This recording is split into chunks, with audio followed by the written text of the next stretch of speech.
Pressure canners have many parts that must be checked on a regular basis to ensure accurate processing of low-acid foods such as vegetables, meat, poultry, and seafood or combination recipes. Many models of home pressure canners are available. All pressure canners have a jar rack, dial or weighted gauge, vent port steam pipe, to be closed with a counterweight or weighted gauge, and a safety fuse. Some have an automatic vent cover lock. Many pressure canners have gaskets or sealing rings made of rubber to prevent steam from escaping between the lid and the kettle rim. To check the vent pipe or petcock, hold lid up to light to see if the tube is clear. If you cannot see light through the vent tube, it may be blocked. To clean the vent, draw a string, narrow strip of cloth, or pipe cleaner through the opening. Check to make sure that the tube is clear. Rinse with hot water.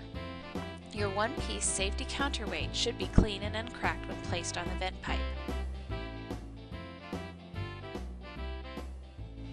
The safety plug, which can be metal inserts or rubber plugs designed to release pressure should it become too high.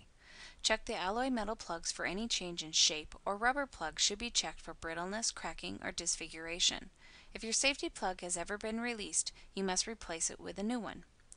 Check your canner base and rack for flatness. If the bottom is warped, it cannot be used for canning.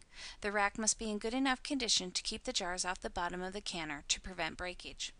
The gasket is a rubber or rubber-like component that helps seal the edges of the canner and lid to prevent steam from escaping. Gaskets may be removed for cleaning or replacement. Check the gasket. It should be flexible and soft, not brittle, sticky, or cracked. Wash your gasket with warm soapy water if need be. A small amount of petroleum jelly or cooking oil can be used on the gasket to help soften it to give a good seal. Replace the gasket as needed.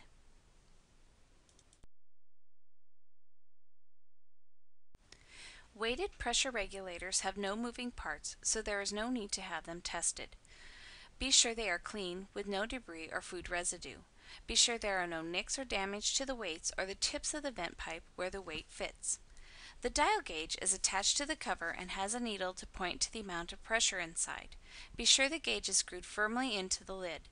Do not immerse dial gauge lids in water to wash. This can easily damage the dial. Just wipe the inside of the lid with a soapy cloth and then wipe with a clean cloth and dry thoroughly. Dial gauges must be checked for accuracy prior to each canning season. Gauges may be checked at many county extension offices or by contacting the pressure canning manufacturer for other options. County extension offices will either use a steam pressure tester or an air pressure tester when testing your dial gauge.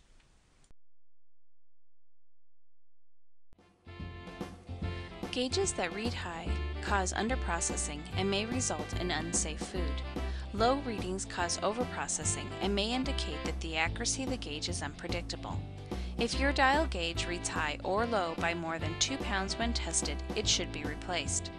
Replacement gauges and other parts for canners are often available at stores offering canning equipment, appliance repair stores, online, or from canner manufacturers.